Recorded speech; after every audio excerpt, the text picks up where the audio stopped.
الحمد لله رب العالمين والعاقبة للمتقين الصلاة والسلام على رسوله الكريم وعلى آله وأصحابه وأزواجه وبارك وسلم. أما بعد فأعوذ بالله من الشيطان الرجيم. بسم الله الرحمن الرحيم. يا أيها الذين آمنوا اتقوا الله وكونوا مع الصادقين. صدق الله العلي العظيم وصدق رسوله النبي الأمين الكريم ونحن على ذلك لمن الشاهدين والشاكرين والذاكرين والحمد لله رب العالمين. برادران ملت اسلامیہ، میں نے آپ کے سامنے جو آیت کریمہ پڑھنے کا شرف حاصل کیا، اس پہ کچھ گفتگو کروں. آئیے اس سے پہلے میں اور آپ بڑے عقیدت و محبت کے ساتھ، بڑے ادب و احترام کے ساتھ درود و شریف کا نذرانہ پیش کرے، جس طرح اللہ تبارک و تعالیٰ نے قرآن پاک کے اندر ارشاد فرمایا کہ ان اللہ و ملائکتہ یصلون علی النبی یا ایھا الذین آمنوا صلوا علیہ وسلموا تسلیما.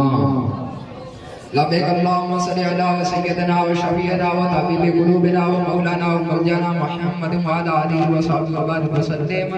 صلاۃ و سلام علیک یا رسول اللہ، صلاۃ و سلام علیک یا سیدی یا حبیب اللہ صلی اللہ علیہ وسلم. نگاہ ولی میں وہ تاثیر دیکھی، نگاہ ولی میں وہ تاثیر دیکھی، بدلتی ہزاروں کی تقدیر دیکھی. برادران ملت اسلامیہ، اللہ تبارک و تعالیٰ نے اپنے ولیوں کو بڑی شان و شوکت سے نوازا ہے، اور قرآن پاک میں اللہ تبارک و تعالیٰ نے ان کی عظمتوں کو بیان کیا ہے. قرآن پاک میں اللہ تبارک و تعالیٰ ارشاد فرماتا ہے کہ یا ایھا الذین آمنوا اتقوا اللہ وکونوا مع الصادقین، یعنی اے ایمان والو اللہ سے ڈرو اور سچوں کے ساتھ ہو جاؤ. اور ایک جگہ پہ اللہ تبارک و تعالیٰ ارشاد فرماتا ہے الا ان اولیاء اللہ لا خوف علیہم ولا هم یحزنون، یعنی خبردار، بے شک اللہ کے ولیوں کو نہ کوئی خوف ہے نہ وہ غمگین ہوتے ہیں. جملوں پہ غور کرنا. اللہ تبارک و تعالیٰ نے ارشاد فرمایا اولیاء اللہ، یعنی اللہ کے دوست، اللہ کے ولی. گویا کہ اللہ تبارک و تعالیٰ نے اپنے ولیوں کی نسبت اپنی طرف کر کے یہ بتا دیا کہ اے لوگوں، تم ان کو دیکھ کر ان کو ہلکے میں مت لے لینا، بلکہ یہ بھی دیکھنا کہ ان کو نسبت ہے تو کس سے ہے، ان کا تعلق ہے تو کن سے ہے، ان کا رابطہ ہے تو کن سے ہے، یہ محبوب اور پیارے بندے ہیں تو کس کے ہیں، یہ ولی اور دوست ہیں تو کس کے ہیں. گویا کہ اللہ تبارک و تعالیٰ نے اپنے ولیوں کی نسبت اپنی طرف کر کے یہ بتا دیا. اللہ تبارک و تعالیٰ نے ان کی عظمت و شوکت، ان کی شان و شوکت، ان کی عظمت و رفعت، ان کے مقام و مرتبے کو بلند و بالا فرما دیا.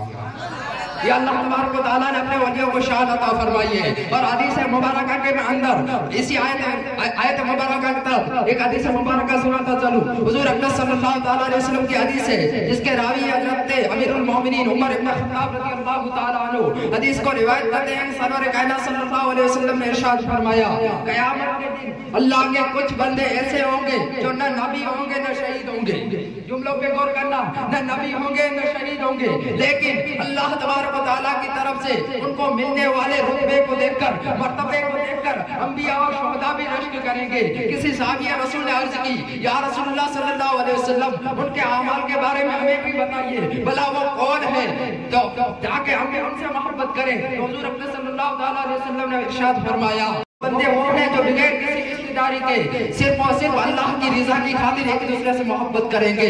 حضور اقدس صلی اللہ علیہ وسلم نے ارشاد فرمایا خدا کی قسم ان کے چہرے چودھویں کی چاند کی طرح چمکتے ہوں گے، وہ نور کے ممبروں پر جلوہ گر ہوں گے، اور جب قیامت کے دن سبھی لوگ خوف میں مبتلا ہوں گے وہ بے خوف ہوں گے، اور سبھی لوگ غمگین ہوں گے وہ بے غمگین ہوں گے. پھر حضور اقدس صلی اللہ علیہ وسلم نے یہ آیت کریمہ ارشاد فرمائی کالا ان اولیاء اللہ لا خوف علیہم ولا هم یحزنون، یعنی خبردار اللہ کے ولیوں کو نہ کوئی خوف ہے نہ وہ غمگین ہوتے ہیں. سبحان اللہ. ولیوں کی شان ہے. اور آپ کے سامنے حدیث مبارکہ سناتا چلوں. صحیح بخاری شریف کی حدیث ہے، کتاب الرقاق، حدیث نمبر 6502. انا ابی ہریرہ قال قال رسول اللہ صلی اللہ علیہ وسلم ان اللہ قال من عاد لی ولیا فقد آذنته بالآخرہ. حضرت ابو ہریرہ رضی اللہ تعالیٰ عنہ حدیث کو روایت کرتے ہیں کہ نبی پاک رؤوف رحیم صلی اللہ علیہ وسلم نے ارشاد فرمایا کہ بے شک اللہ تبارک و تعالیٰ ارشاد فرماتا ہے جس نے میرے کسی ولی سے دشمنی کی تو اس کے سامنے میرا اعلان جنگ ہے۔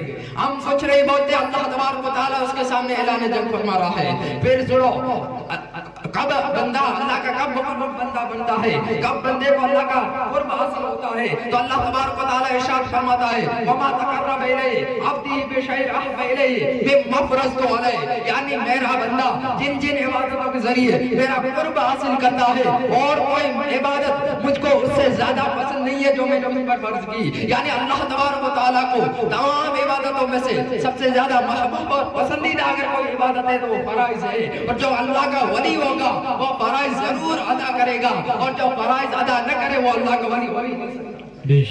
اور اللہ تبارک و تعالیٰ ارشاد فرماتا ہے وَمَا يَزَالُ عَبْدِي يَتَقَرَّبُ إِلَيَّ بِالنَّوَافِلِ حَتَّى أُحِبَّهُ، یعنی میرا بندہ فرض ادا کرنے کے بعد نفلی عبادتوں کے ذریعے مجھ سے اتنا قریب ہو جاتا ہے کہ مجھ سے محبت کرنے لگ جاتا ہوں۔ کیسی محبت؟ اللہ تبارک و تعالیٰ ارشاد فرماتا ہے فَإِذَا أَحْبَبْتُهُ، جب میں اسے محبت کرتا ہوں كُنْتُ سَمْعَهُ الَّذِي يَسْمَعُ بِهِ، میں اس کے کان بن جاتا ہوں جس سے وہ سنتا ہے، وَبَصَرَهُ الَّذِي يُبْصِرُ بِهِ، میں اس کی آنکھ بن جاتا ہوں جس سے وہ دیکھتا ہے، وَيَدَهُ الَّتِي يَبْطِشُ بِهَا، میں اس کے آنکھ بن جاتا ہوں جس سے وہ پکڑتا ہے، وَرِجْلَهُ الَّتِي يَمْشِي بِهَا، میں اس کے پاؤں بن جاتا ہوں جس سے وہ چلتا ہے۔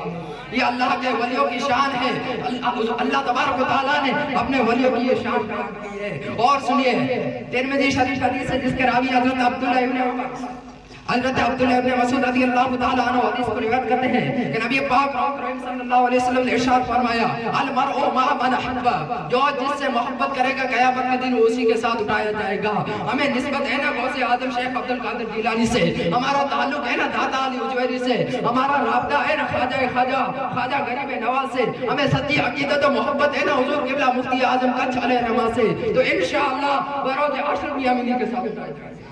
اور سنیے، حضور اکرم صلی اللہ علیہ وسلم نے ارشاد فرمایا، حضرت ابو سعید خدری رضی اللہ تعالیٰ عنہ حدیث کو روایت کرتے ہیں کہ حضور اکرم صلی اللہ علیہ وسلم نے ارشاد فرمایا کہ کسی صحابی رسول نے حضور سے عرض کی یا اللہ کے ولی کی پہچان کیا ہے، ہم کیسے پہچانے کہ کون اللہ کا ولی ہے؟ تو حضور اکرم صلی اللہ علیہ وسلم نے ارشاد فرمایا اللہ کے ولی کی پہچان یہ ہے کہ اس کے چہرے کو دیکھ کر خدا یاد آتا ہے۔ اب دل پہ ہاتھ رکھ کے آپ سے میں ایک سوال پوچھنا چاہتا ہوں، ذرا دل پہ ہاتھ رکھ کے بتانا، جب میں اور آپ حضور قبلہ مفتی اعظم کچھ علیہ رحمہ کی بیٹھک پہ جاتے تھے، جب ان کے چہرے انور کو دیکھتے تھے تو ذرا دل پہ ہاتھ رکھ کے بتانا کیا ہمیں اور کوئی بات یادیں رہتی تھی؟ نہیں، بلکہ ہماری زبانوں پہ یہی آ جائے گا کہ خدا کی قسم حضور قبلہ مفتی اعظم کچھ کے چہرے کو دیکھ کر ہمیں خدا یاد ہے، اور یہی اللہ کے ولی کی پہچان ہے۔